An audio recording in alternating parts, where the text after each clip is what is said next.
Doctor, ¿es capaz de controlar absolutamente su ego?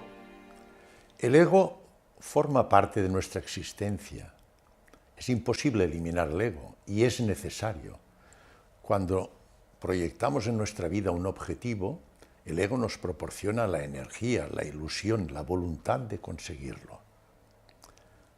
Sin embargo, cuando el ego domina nuestra dinámica vital, por su origen materialista y externo, que depende mucho de la opinión de los demás, nos conduce a actitudes totalmente materialistas, cuyos objetivos son éxito, fama, riqueza, poder, dominio. Y para conseguir estos objetivos, muchas veces determina dinámicas vitales negativas, en las que impera la competitividad excesiva, las envidias, el odio, la agresividad y la violencia. El ego es necesario, pero hay que controlarlo. Él tiene potentes armas para tapar, evitar que se manifieste la supraconciencia e impere en nuestra vida, como son la ignorancia, como es la afección por lo material, el egoísmo y el miedo. Sin embargo, cuando descubrimos nuestra supraconciencia, nuestra auténtica identidad, podremos controlar perfectamente nuestro ego. Hay una expresión gráfica muy demostrativa de Jorodowski para expresar la relación que debe existir entre la supraconciencia y el ego. Cuando salimos a pasear nuestra mascota, nuestro perro, podemos ir delante y el perro está detrás, tiramos del perro. Nosotros somos la supraconciencia y el perro simboliza el ego. Nunca hemos de consentir que el perro vaya delante y tire de nosotros. Dice que hay que intentar aplacar nuestro ego, pero en cambio, para sobrevivir en la sociedad nos dirigen hacia la competitividad. ¿Cómo se complementa esto? Es difícil complementar en nuestra sociedad actual el ego con la supraconciencia. El ego, como hemos comentado, hará todo lo posible para evitar que se manifieste la supraconciencia. Y la sociedad, con el tipo de educación que condiciona a nuestra juventud, a la gente joven, y por lo tanto condicionará su carácter, es decir, la manera de ser, pensar y actuar, tiene unas directrices que procura no educar, sino preparar a la juventud con una serie de conocimientos y herramientas para poder desarrollar funciones determinadas, olvidando sus valores, su auténtica realidad existencial, su trascendencia. Este es el resultado final de que en nuestra sociedad impere este gran egocentrismo que condiciona o determina o evoca a un nihilismo, a una falta de valores y que también justifica la elevada incidencia de suicidios que observamos en la sociedad actual. ¿Por qué está tan convencido de que volveremos a ver a nuestros seres queridos fallecidos si el propio método científico en el que usted se formó lo niega? Es cierto que el método científico nunca podrá llegar a demostrar y aceptar la existencia de nuestros seres queridos que se encuentran en otra dimensión energética.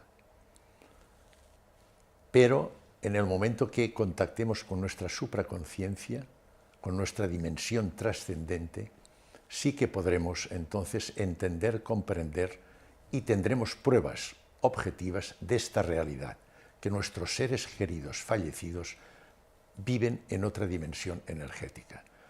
Hoy tenemos pruebas objetivas que podemos estudiar y profundizar en el estudio de las experiencias cercanas a la muerte, como es la resonancia magnética funcional, practicada en pacientes que han vivenciado una experiencia cercana a la muerte.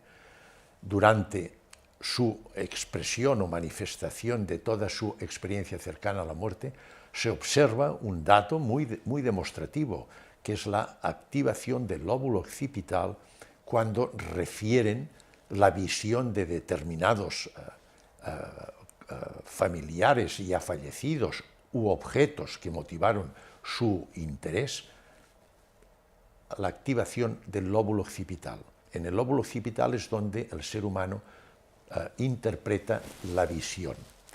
Esta activación durante la expresión de su experiencia cercana a la muerte evidencia la realidad de que observó estos objetos o familiares, condicionando memoria a través de las neuronas espejo.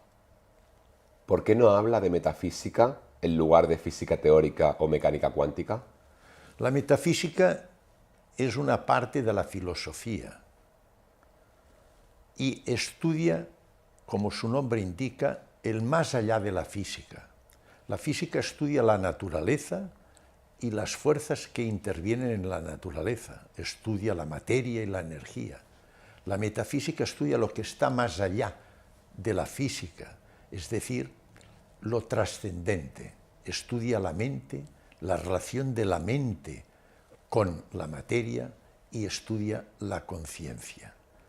Lo que nos permite realmente comprobar la existencia de un paralelismo entre las vivencias trascendentes que manifiestan los pacientes en las experiencias cercanas a la muerte con la realidad es precisamente la mecánica cuántica.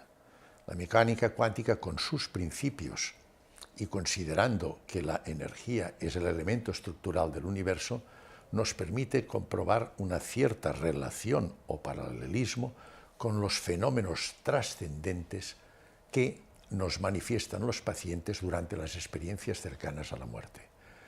Efecto que nunca nos podrá expresar o manifestar el método científico, ya que lo que estudia y valora es el mundo real, objetivo, fundamentado en una ontología materialista. ¿Qué es el amor para usted? El amor es la energía más potente del universo. Es aquella actitud dinámica vital nuestra en la que impera la empatía, el altruismo. Es la entrega sin espera. Es ayudar a la persona que desarrolle su vida, su autoestima, no evitando, controlando o adoptando actitudes dictatoriales. Hay un ejemplo de Buda muy demostrativo, una frase de Buda. Le preguntaron, ¿qué diferencia hay entre amar y gustar? Y contestó algo maravilloso. Dice, si vemos una rosa y nos gusta, la cortamos. Si vemos una rosa y la amamos, la regamos cada día para que perdure. Aquí conceptualmente queda muy claro y evidente la profundidad y realidad del amor. ¿Cree que es posible ser completamente libre o la sociedad nos moldea demasiado? Pienso que en la dinámica de nuestra sociedad actual no es posible la libertad absoluta. Es una libertad muy condicionada. ¿De qué depende la libertad? La libertad depende de nuestra manera de pensar. Nuestros pensamientos condicionan nuestros sentimientos, nuestra vida afectiva. ¿Y cómo se estructuran? ¿De qué dependen nuestros pensamientos? Nuestros pensamientos dependen de nuestro carácter. El carácter es la manera de ser, pensar y actuar del ser humano. ¿Cómo se estructura el carácter? El carácter se estructura a través de una serie de hábitos que se empiezan a adquirir ya durante la estancia en el claustro materno y en los primeros años de la vida, hasta los 7, 8, 10 años. ¿Qué hábitos estamos inculcando a nuestros jóvenes en la actualidad? Nuestra sociedad, que se ha preocupado de desmontar, de destruir la célula fundamental de nuestra sociedad, que es la familia, donde hay que inculcar estos valores fundamentales a nuestros hijos y también, lógicamente, en el entorno social, lo que hace la sociedad y ha procurado organizar es que las familias lo que hacen no es educar, sino preparar. Preparar para desarrollar determinadas funciones en la sociedad, condicionando, proporcionando una serie de conocimientos y herramientas para poderlas desempeñar. En cambio, educar es preparar a nuestros hijos para poder desarrollar y moverse dentro de la sociedad, pero no olvidar en absoluto la parte trascendente, la parte más importante y real del ser humano, lo que nos hace humanos, nuestra supraconciencia. Este es precisamente el problema de nuestra sociedad actual. Y con esta dinámica que condiciona la sociedad actual, no podemos ser realmente libres. Venimos condicionados a esta estructuración caracterológica que determina nuestros pensamientos y, por lo tanto, nuestra posibilidad de libertad. ¿Qué es lo más importante en la vida? Para cada uno de nosotros, lo más importante de la vida dependerá totalmente de nuestra concepción existencial. Si estamos dominados por el ego, nuestra falsa identidad, nuestra identidad materialista, los objetos materiales serán lo más importante, pero nunca nos proporcionarán felicidad, condicionarán placer, que tiene un sustrato bioquímico con liberación de dopamina, que es excitante de las neuronas. Nuestra realidad existencial es la supraconciencia, es lo que nos hace trascendentes, es el auténtico valor del ser humano, es el que proporciona el conocimiento de la supraconciencia, nuestra auténtica identidad y nuestra auténtica felicidad. El sustrato bioquímico de la auténtica felicidad es la serotonina, que frena e inhibe la gran actividad neuronal. Por lo tanto, la dinámica vital que persiga la felicidad auténtica será aquella que lo que intente es descubrir el ser en mayúscula, no el hacer o tener propio del ego. Si pudiera viajar en el tiempo y hablar con su versión más joven, ¿qué le diría? Yo recuerdo mi juventud como una etapa maravillosa, llena de objetivos, ilusiones, la etapa de enamoramiento, llena de oxitocina. La oxitocina es una hormona que tiene muchas funciones a nivel del parto, de la lactancia, del sexo, pero sobre todo tiene también una función en el abrazo, en la proximidad. Se la llama la hormona del abrazo.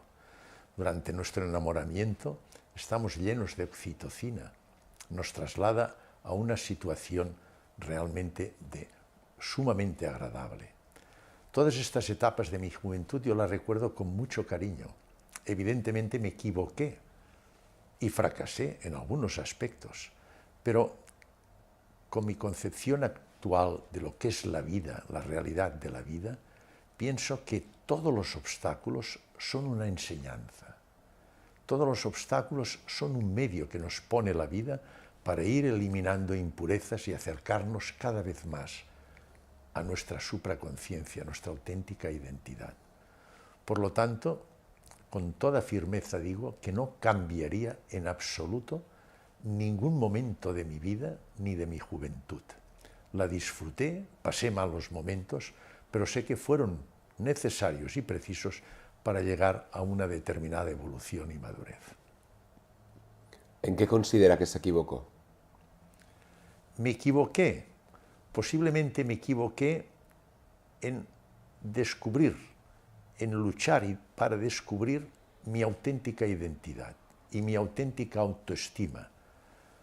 Yo me desarrollé en mi juventud durante una época de posguerra donde existían unos potentísimos y estrictos dogmas, tanto políticos como religiosos y sociales.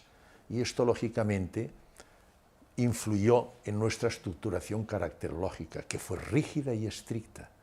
Quizá yo me equivoqué en no luchar lo suficiente, interiorizar yo mismo para buscar mi auténtica realidad existencial. Ha tenido que ser en crisis y posteriormente desestructurar esta caracterología en algunos aspectos dogmática que me inculcaron para buscar mi auténtica identidad. ¿Qué opina de la relación entre el sufrimiento y la evolución personal? Hay que diferenciar el sufrimiento del dolor. El dolor es una respuesta biológica ante una situación conflictiva, ante un trastorno. Por lo tanto, no podemos influir en el dolor. El sufrimiento es la interpretación anímica y psicológica del dolor. Aquí sí que podemos influir. Cuanto más estemos dominados por el ego, el dolor más miedo nos provocará y susto y dificultad en interpretación, porque sabemos que cualquier miedo, y el dolor condiciona miedo, en el fondo está provocado por el ego. Y este miedo siempre es miedo a la muerte. Por lo tanto, si estamos dominados por el ego, difícilmente vamos a controlar el sufrimiento, sino que lo vamos a hipertrofiar. En cambio, cuando estemos dominados o conozcamos realmente nuestra auténtica identidad, la supraconciencia, interpretaremos el sufrimiento como un aviso, una ayuda de que algo no funciona bien, que hemos de superarnos y cambiarlos. Lo interpretaremos como una enseñanza, con lo cual lo toleraremos mucho mejor. ¿Cómo se enfrenta al paso del tiempo y a la idea de la propia mortalidad? Durante una época de mi vida en que estuve también dominado por el ego, y como médico, en mi formación como médico, donde impera el método científico materialista, pues realmente en aquellos momentos el tiempo para mí, yo vivía como condiciona el ego en el pasado, que siempre el pasado condiciona sufrimiento, y en el futuro. El futuro condiciona inseguridad. No sabemos si se cumplirán y obtendremos nuestros objetivos. El ego es reacio al presente, que es el tiempo, el momento donde se desarrolla la supraconciencia. Yo vivía mucho en el pasado y en el futuro. Y en estos momentos es cuando uno desarrolla miedo, y miedo a la muerte. El miedo a la muerte no es por la muerte en sí, sino que es miedo al tiempo que no se vive a consecuencia de la muerte. Lógicamente, con mi evolución, mi madurez, mi descubrimiento o contacto con mi supraconciencia, me ha permitido descubrir, contactar con mi auténtica identidad. Y entonces valoro enormemente el presente, el momento actual. Considero que es un regalo, es donde vivo intensamente. El pasado es incierto, el futuro no sabemos lo que ocurrirá. El pasado nunca más se podrá reproducir otra vez, es pasado. El futuro es muy incierto. Lo real, lo que yo disfruto en estos momentos, mi vida se estructura totalmente en el momento presente.